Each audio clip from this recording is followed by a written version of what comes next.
Alright, what's up, guys? I got another rant for you today. Just talking about modern life, which is usually my favorite thing to rant about because it pertains to me and probably everyone watching this video, especially if you're from the same country as me or like whatever, the same location. But anyway, yeah, we're going to be talking about the United States today, but this is the problem everywhere. There are all sorts of harsh things going on right now. There's the automation of labor. There's like people just moving around, and people don't have roots these days, and all these problems I like to talk about because they suck. But one of kind of an underrated one I just thought of today is inflation and currency. Usually when we talk about inflation, we talk about this like big stuff like buying a house or the cost of education, right? We're talking tens of thousands of dollars, hundreds of thousands of dollars, sometimes millions with houses, right? We're talking about lots of money. The price of buying a new car or even a used car these days. Used cars were up like 40% in price after the pandemic? It was crazy. You can't even get a used car. It's like, how are you even supposed to get started? But anyway, yeah, so this is one, like, you see that we talk about the big stuff, but the small stuff is what you deal with on a day-to-day basis. You're not buying a car or a house or a college degree every day, but you do buy just food. And people talk a lot about groceries. The price of eggs was kind of a meme, all that stuff, but it's gotta, like, there is a point to it. It's like, it's not just that it's bad, but it's that we're never going back. And I give you an example. Like, what made me think of this, I just went to like some kids on the block are put up a lemonade stand. It's kind of a hot day out. They're like cars passing them by, so they're hoping somebody will stop by, buy some lemonade. That's like classic, just age-old thing. I remember I did a lemonade stand back in the day. We always used to have like a race around the neighborhood at a certain time of year. So me and my brother and like some friends would put up a lemonade stand. A couple of us would go around and be advertising the stand, and other people would be managing the stand, and then some people, like go inside and refill. It was kind of like a proto business, where like the prefix proto meaning like we don't know what we're doing, but like we're kind of learning, like, okay, this is how you do it. It was fun. It was fun, but the funny part about this lemonade stand I just went to is these kids were charging, $1 for the lemonade, or actually they were charging 75 cents for the regular, and then $1 for like a strawberry lemonade. And strawberry flavored drinks are very hit or miss, so I just went for the regular, and I just gave them $1. It's like, keep the change. Like, I don't need a random quarter, like, because you don't even use quarters for meters these days. You can just, at least for my city, like, you can just pay with credit card. But anyway, and I was parking at a meter. I'm always trying to find some street parking, like either on a Sunday, or I'm trying to park in some like 2-hour spot. Like, I'm never trying to use a meter or go after hours. Anyway, yeah, that's what you do. And it got me thinking, that was like the last big use for coins is meters, and you don't need that anymore. And it just gets me thinking, I still have some quarters in my car, I never use them. But anyway, the $1 that I gave up, like, when I went to their lemonade stand, at first I was thinking, oh man, like, is this gonna, I wanted to buy some lemonade, wanted to support these kids, but I'm thinking, oh man, like, is this gonna be like $5 or $10 or whatever crazy prices people charge these days?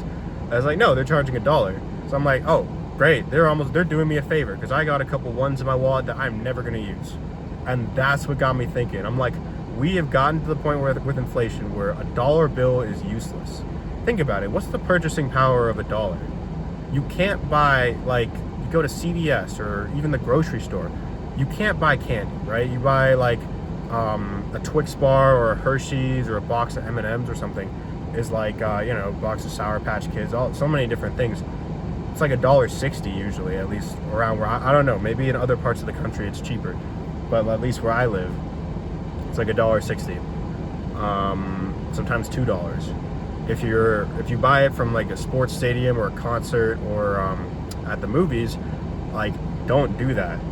So they're gonna charge you like $8 for a box of M&Ms or Sour Patch Kids. Like, that's actually, but they know they got you. Like, you already paid a ticket, you're in the door. What are you gonna do? Go to your local CVS? Like, you're actually a chump if you're buying that. But either that, or you got a lot of money, you don't care, which I can kind of respect that. But anyway, yeah, they charge you the one exception is I do get popcorn, even though they charge it's robbery. They charge $7 or $8 for a popcorn, $10 for a large. But we all know it's robbery. But you want some popcorn at the movies, and you can't really you can't just hide a bag of popcorn in your pocket like a box of candy or something. So whatever. But yeah, $1 can't get you candy. It most certainly it can't get you. I mean, it can get you a box of pasta. There you go. Although a lot of those are $1.50 or $2. I don't know. Some of them are $1. There's one thing you can still get, but I think that's going to go away eventually, but pretty soon actually. You definitely can't get a pack of cigarettes, although that's not a bad thing. But that just makes me think of back in the day, in the 50s and 60s or something. You could probably buy a pack of cigarettes for $1 or even 50 cents. I bet that was a thing. And seeing now that it's $13, I mean, a big part of that's because they tax it. So, that's kind of an artificial example, but that still hits home. It's damn, you need $13 to buy a pack of cigarettes. You could probably get that for $1 back in the day. You want to get just anything. You want to get some candy or a bag of pretzels is not $1. Bag of popcorn is definitely not $1.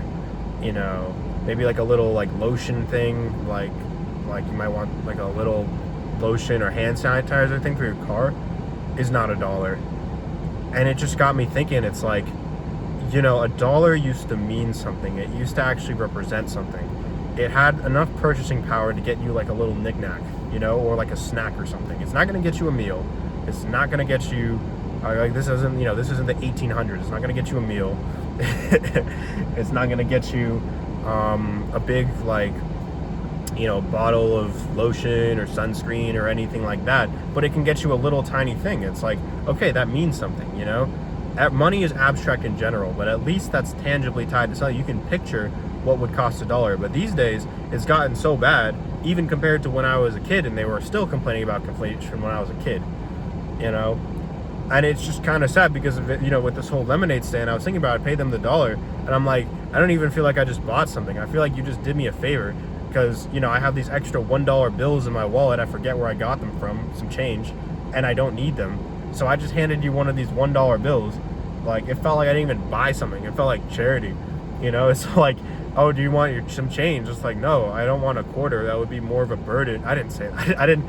I was friendly and kind. I didn't say anything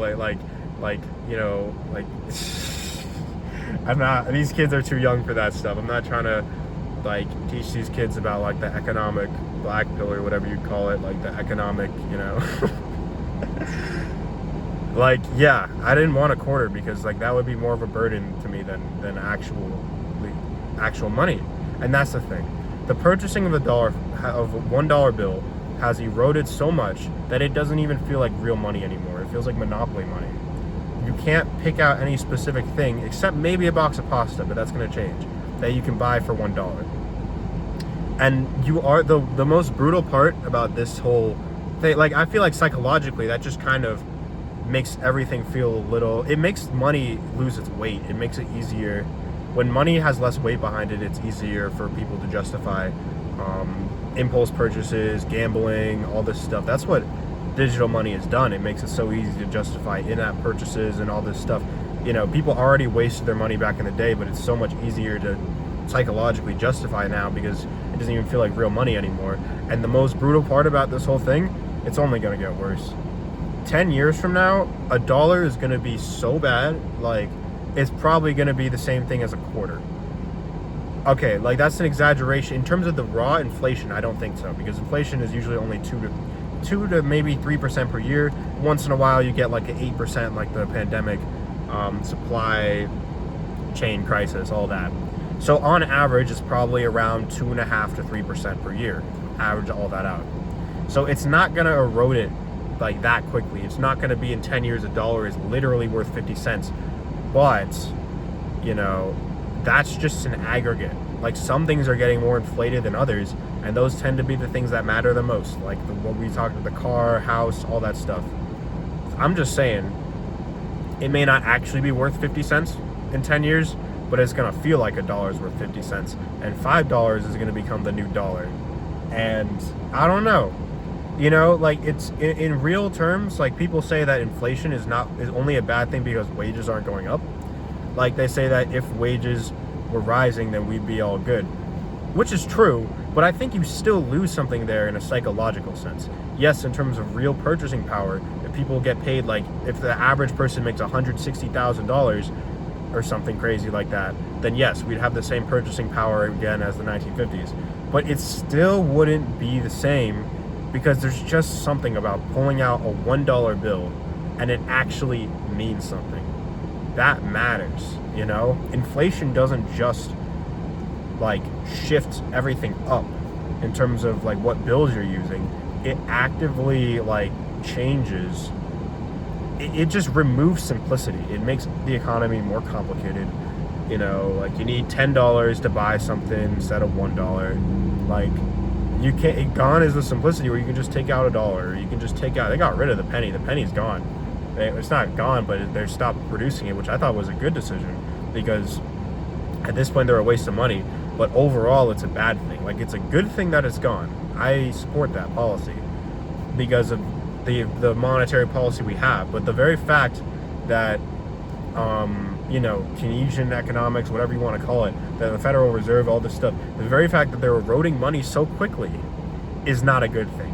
I think, you know, not digging your head in the sand and saying, okay, the penny's actually irrelevant, we're going to stop printing it, is a good thing. But overall, it's a bad thing, because it's like, you know, the penny has been around since the founding of our country. It's like, you know, it's got so much history and legacy, and now every time you see a penny, you're just like, this is garbage, like, this is useless, you know, like, I can't buy anything with this.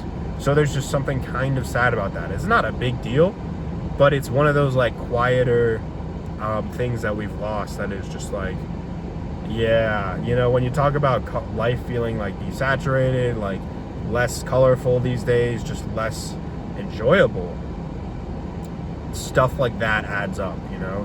When you can't buy anything with your money, like your old money, right? Like, you know, that's big nostalgia, that you can't buy anything with $1, you can't buy anything with $0.25. You know, all this money that we used to use back in the day, that used to have meaning, has no meaning now.